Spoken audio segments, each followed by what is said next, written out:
In this chapter, we will learn how to set users and authorities for the system. Here you will configure the users who will be able to connect to the system and which actions these users will have permission to perform. The default user of the system is admin.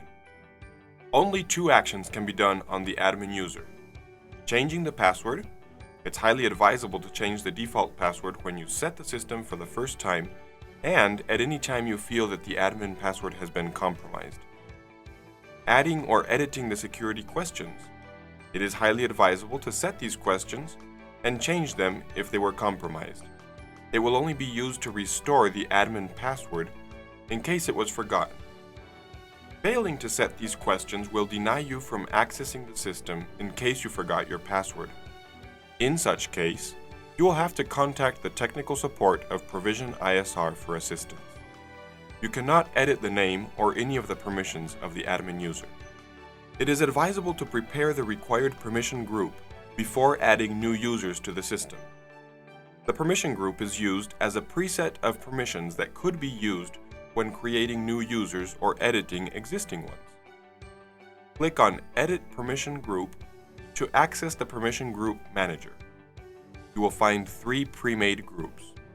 Administrator has all the local and remote capabilities over the system. It cannot be changed or altered in any way.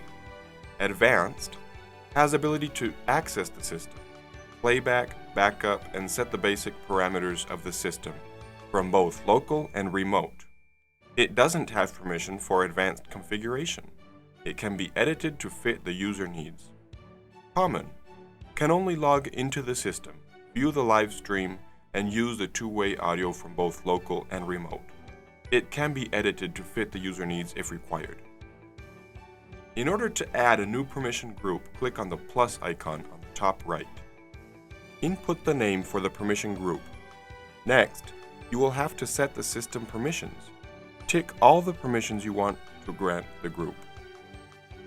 The last stage is setting camera permissions. In the list of cameras appearing below, set the permissions for each one of the cameras. Note that you have two sets of permissions, local and remote. Make sure you set both of them.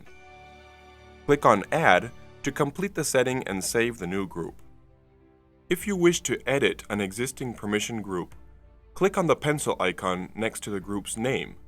Set the permission as you require and confirm. You can click on the trash can icon to delete a permission group. Administrator, Advanced, and Common users cannot be deleted. After creating the permission groups, you can continue adding new users. Click on Edit User and then on the plus icon on the top right. A new window will pop up. Input the username and password. You can set the email address of the user. The email address will be used for administrative reasons only and cannot be used by the system. If the new user will connect remotely to the system, you can bind a specific MAC address for that user so he will be able to connect from a device with the same MAC address only. Click on Add to save the new user and close the window. To edit a user, click on the down arrow in the Edit column. Click on Edit to open the edit options. Here you will find Enable checkbox to disable a user from the system without deleting it. Close Permission Control. This will block the user from viewing his permissions on the permission window. Group to change the permission group for that user. Bind to bind a MAC address for the user. Remark to add any remark for the user. Recover Password will restore the password for the user to the default password, 123456. Now we will move on to System Security. Here we will find black and white lists and preview on Logout.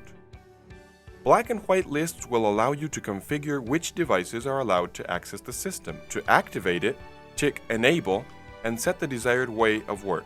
Enable White List should be used to create a list which will contain only devices that are allowed to connect to the system. Enable Black List should be used to create a list which will contain devices that are not allowed to connect to the system. Note that even admin account will not be able to connect from unauthorized devices. You can add devices to the list by IP address or by MAC address.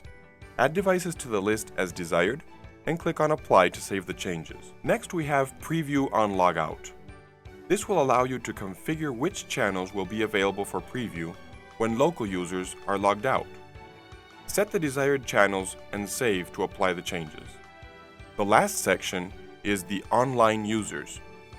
Here, you will be able to view which users are connected to the system and how many live view and preview channels they are occupying. This finalizes the account and authority configuration.